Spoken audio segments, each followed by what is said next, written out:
Matematik tahun 3, muka surat 72. Reka cerita. Soalan 1. Lengkapkan. Soalan A.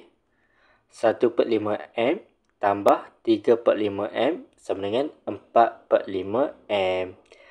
Dina membeli 1.5 meter ribet merah dan 3/5 meter ribet biru. Jumlah panjang ribet ialah 4/5 meter. Soalan B. 3/4 liter tolak 5/8 liter sama dengan 1/8 liter.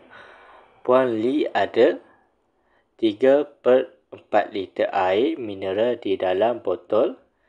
Dia menuangkan 5/8 liter air itu ke dalam bekas airnya.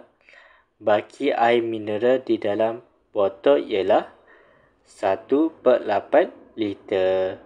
Soalan kedua. Bina cerita berdasarkan ayat matematik berikut. Soalan A. 0.7 kg tolak 0.25 kg sama dengan 0.45 kg. Jadi ini adalah jawapan cikgu. Ibu ada 0.7 kg tepung. Ibu menggunakan 0.25 kg tepung untuk membuat biskut. Baki tepung ialah 0.45 kg. Soalan kedua pula. 20% sama dengan 20/100. Jadi ini adalah jawapan cikgu.